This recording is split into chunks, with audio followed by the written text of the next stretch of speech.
Real Housewives New Jersey, Season 8 Reunion Part 2. So last night was the Part 2 of the reunion, and it was good. I mean, it was so good, I got a little pissed off that Bravo made us sit through God knows how many episodes, boring the hell out of us, just to get to the final episode. It was the best episode of the whole season. Like, why didn't they say these things early on in the season? They start addressing every rumor that was out there. In this episode, they addressed the rumor about Teresa seeing another guy. Okay, so Teresa was spit-firing mad at Kim D, right? And Kim D was not backing down. Teresa was like, you're trying to ruin my marriage? You're saying things that's not true? You know, you're making up rumors. And Kim D was like, no. She has a weird kind of accent. She was like, I do believe what I said. You are having an affair.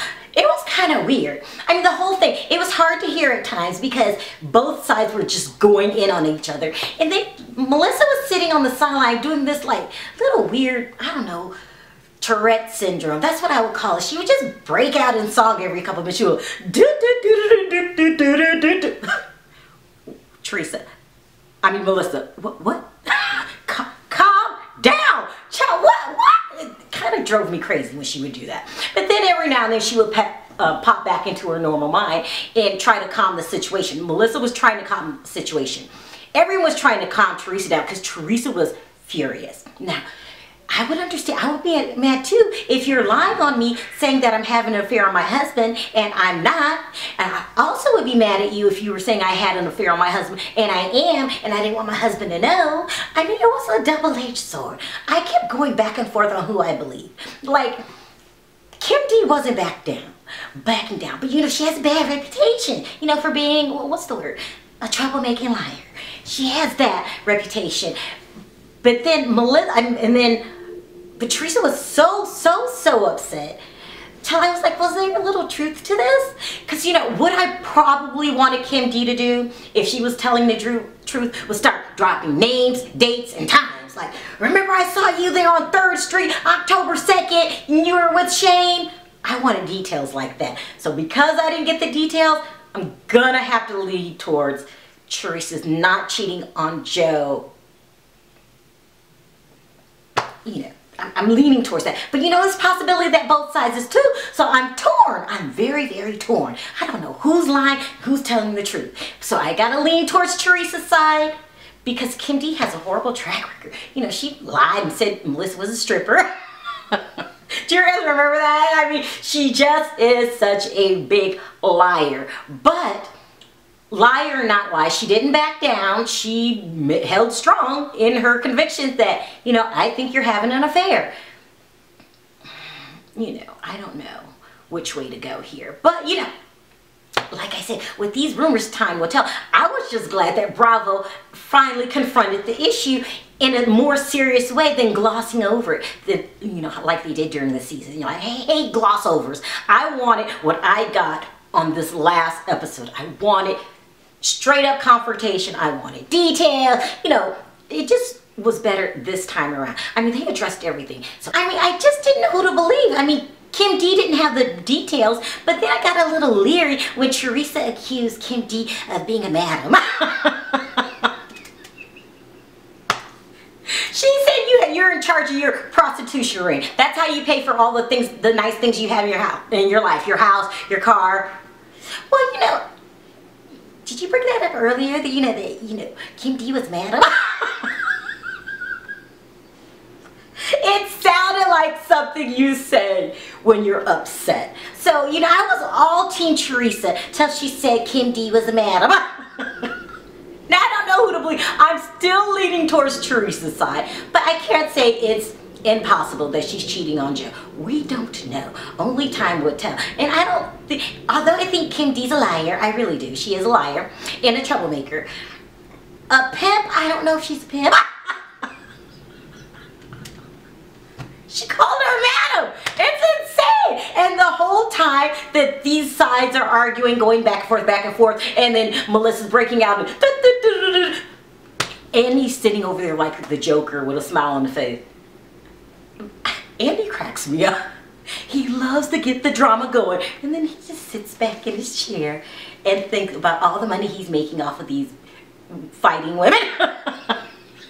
It's insane. It was insane. It was very entertaining. It was very entertaining. I'm not just mad that we had to wait all season just for this, you know. I wanted these two to really, you know, so I can figure out who's lying and who's not. But as of now, I don't know who's lying, who's not. I'm leaning towards Kendi's lying.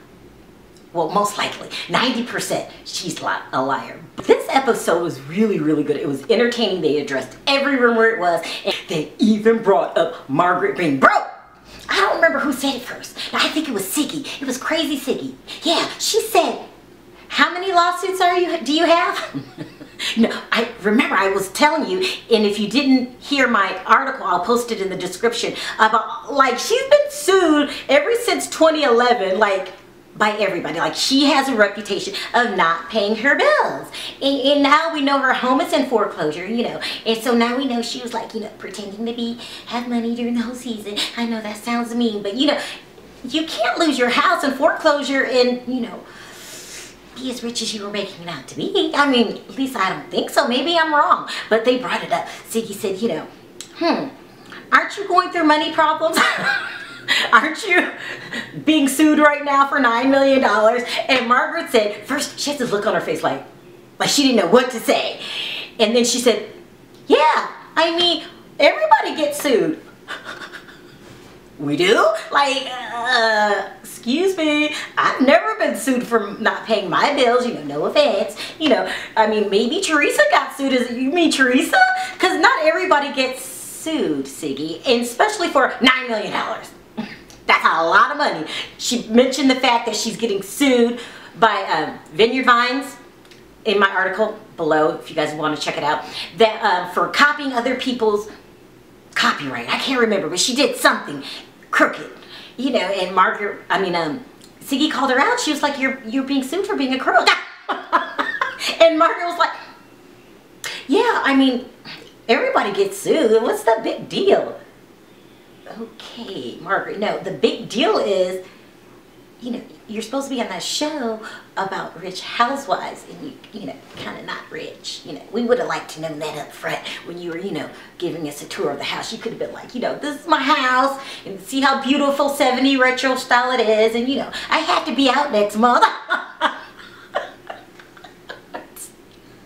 I think I'm going to hell. I'm not going to hell. I mean, she should have just been more honest with us about the money thing, and then it would make everything make sense. You know, we would have more sympathy for you. Like, you know, Margaret's working really hard to get out of this debt, you know, but I guess, you know, some people are embarrassed by, you know, foreclosure. I wouldn't be. I would tell the truth. I would tell the truth. But, you know, she tried to act like it didn't faze her, but you could tell because she kept pausing like this. Well, yeah, doesn't everybody get sued? And Andy was like, not really. It was crazy. I mean, Margaret really tried to convince Andy that it's common practice to get sued for $9 million. And guess who was shaking their head like, yeah, it's common practice. Teresa. I mean, you know, her and Joe might think it's common, but you know, it's not really that common. But even though, you know, to me it just proved that, you know, we got to keep our eye on Margaret. You know, Margaret might be a crook. You know what I'm saying? Like, I still like Teresa and Joe, but you know, they're crooks too, you know, no offense. I still love Teresa, but you know, crooks, you know. And so Margaret might be right up that alley. I'm just saying, you know, she's new to the show. We got to keep our eye out on her. It doesn't make Siggy's behavior any less crazy. She's still crazy. She just, you know, brought up a couple good points about Margaret faking to be broke. She even said that Margaret filed bankruptcy. You know, you gotta get ahead of the story, Margaret. You have to get ahead of the story. You gotta get used to being in the public eye. Public eye is, you have to put your dirt out there first, and then when someone else brings it up, it's old news. But you can't, like, you know, fake it till you make it, and then when they realize, you know, it's fake, you know, then you look like fraud. You know, no offense, I still like you in the pigtails. I mean, not so much the pigtails, I like you. I was glad you didn't wear the pigtails to the damn reunion. You kind of drive me crazy. They even addressed the issue again for probably like the 13th time that Siggy's crazy. You know, like, She talked about missing her son again because he's going to college. You know, not military, you know, not off to war, college.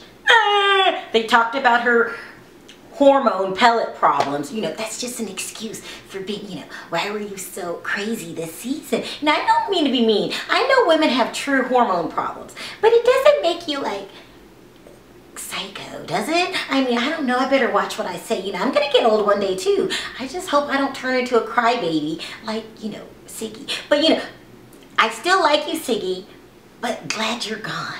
Then they talked about Siggy's husband wanting her to slow down, you know, stuff like that. Just, you know, this basically emphasizing, you know, her craziness again, just so we won't forget.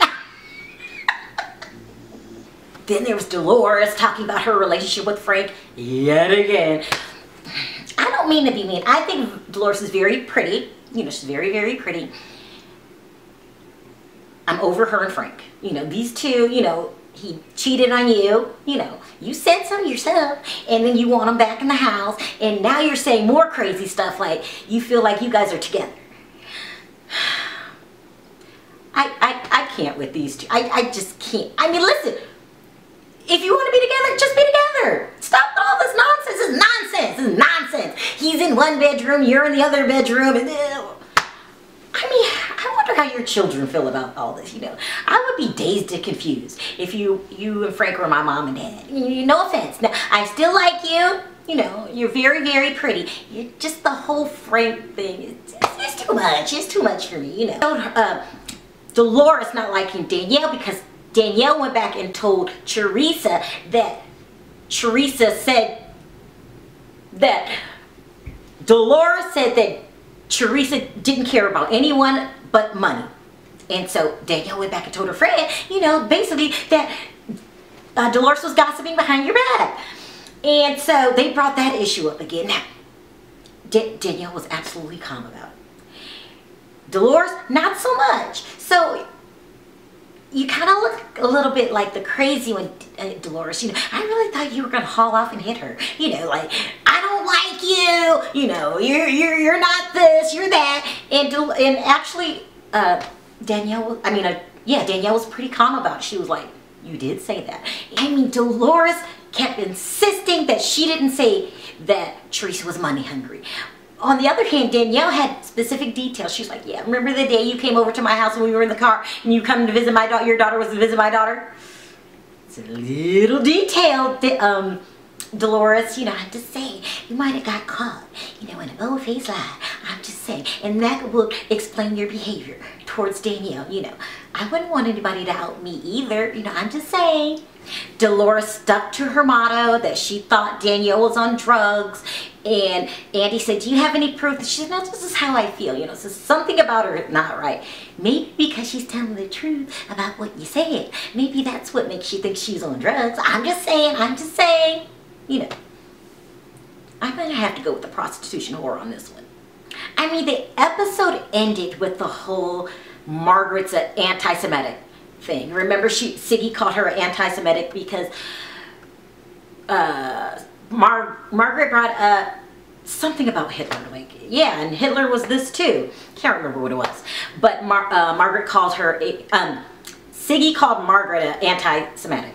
Well, you know, in the episode when it happened, she told her father, who is Jewish, what she had said. And even he said, you know, you can't go around calling people anti-Semitic. You just can't. And when they were addressing this during the season, Margaret actually did apologize to her if she offended Siggy in any way, but she just didn't feel like Siggy should be calling anybody anti-Semitic. She really didn't. Okay, now we're at the reunion. She was not, you heard me correct, at all taking accountability for what she said. It's almost like she just was really firm in her decision, and she felt like she was in the right for calling Margaret, who raised her children Jewish, whose husband was Jewish. She felt right by calling Margaret anti-Semitic. Even though Margaret apologized to her, Siggy, not so much. That's why, you know, I'm a little bit glad, a little bit lot. Now, I know you guys don't understand what a little bit lot means. I mean, it's a true feeling of expression. I'm a little bit lot glad that Siggy's gone. Because you were out of line, okay? Your dad told you were out of line. You knew you were out of line, but then you kept justifying your out of lineness. Now, I know I just made up a word, out of lineness, but you should have just been apologetic to Margaret, like, yes, I crossed the line. I went too far, you know. Something's wrong with me. I mean, you should have added that part in. I mean, I would have added that in, like, something's wrong with me. No, but you were, like, strong in your decisions and acting like, you know, like you weren't in the wrong. Even though everybody in the room, including Andy even said, I don't think Margaret's anti-Semitic. Everybody in the room was saying you were wrong. I mean, except for Velcro. Velcro, you know, kept cheering you on. You know, but Velcro would cheer you on for anything you do. You know, she just doesn't can. But your father said you were wrong. Everybody in the room said you were wrong. And I'm sure in your deep down in your heart, you know you're wrong. Could that be part of the reason that you quit? I don't know why you quit, but you know, a little bit like glad you're gone. I'm just saying. The reunion was nothing but one big arguing, everybody pointing the fingers at each other episode. That's all it was. Everybody was arguing. And I loved it. I love it, love it, love it. It was so good. I wish that season was like this because, you know, that season, you know, Housewives of New Jersey has been one of my favorites for a long time. This is the first season. I really didn't like it. I did not. But they redeemed themselves. And so I'll be back for next season. I'm really going to be back. Now, I'm going to put an article out, a couple articles about all the drama that's going on behind the scenes as far as casting is concerned. So you guys make sure you check that out. In the meantime, thanks for watching. Talk to you next time. Bye.